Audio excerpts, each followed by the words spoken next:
Welcome to A Conversation with Art. Today's theme is about unusual materials. Let's start with looking at an artwork with deep blacks sprinkled with white star-like shapes. When looking at the work, you want to touch it, to run your hand over the unfamiliar surface. The texture looks inviting.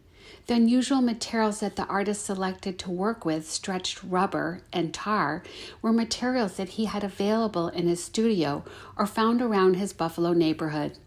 The manipulation of rubber is unique, and the sewn stitching is unusual, yet absolutely beautiful. At a closer look, the white stitching reminds me of cherry blossoms bursting open, a delicate image made with a material that's difficult to manipulate. It must have been a captivating experience to watch the artist sew the thin strips of rubber. He probably didn't use a sewing needle like we use to mend.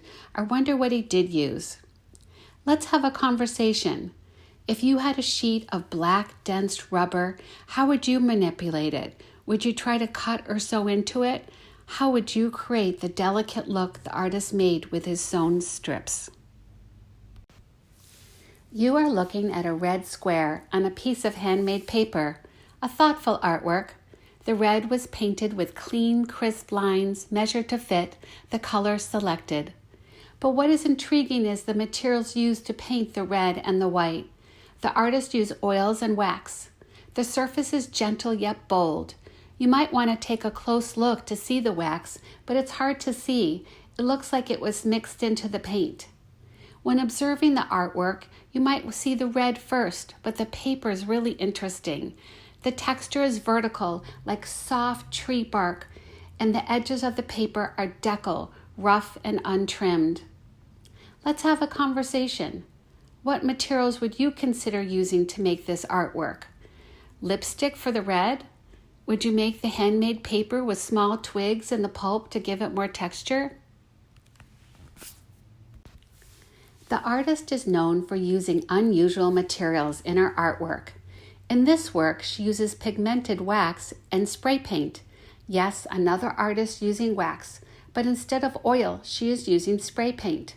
I usually think of graffiti artists, not an artist who uses spray paint to capture a surface of polka dots swimming around an airy, atmospheric, moody surface.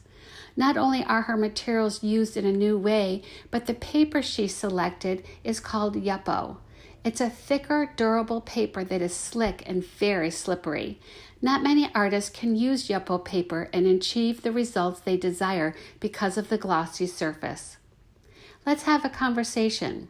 The artist not only used spray paint on Yupo paper, but created the artwork on a gigantic scale, 12 feet by 5 feet. If you had a surface that was that large, what shapes, colors, and mood would you want to capture? The artist is known as an architect. He has to be knowledgeable about numerous materials and how they function. For an additional source of income, he designed clear glass tiles for a company. This allowed for the architect to be more of an artist and to have the opportunity to experiment with new ideas. The 4 by 4 inch glass tiles were produced to be installed in groupings composed up to 20 tiles that would create a pattern. This prism tile was designed based on a floral composition of circles and squares. Look closely, you can follow the bold lines that create the intricate pattern. The tiles were made to be functional. They need to be produced in clear glass. They were set in upper window openings, mostly in industrial buildings, to redirect light into the interior, which helped to open up the space. He wasn't using an unusual material to let the light in, but used the process to develop his knowledge on new building materials. Let's have a conversation. Creating a clear glass tile to let the light into the room is an interesting project. The tile design will be seen during the day and the evening with different light sources. Why don't you design a 4 by 4 inch glass tile? Remember, the tiles are installed together in groupings, so the design needs to work as a whole.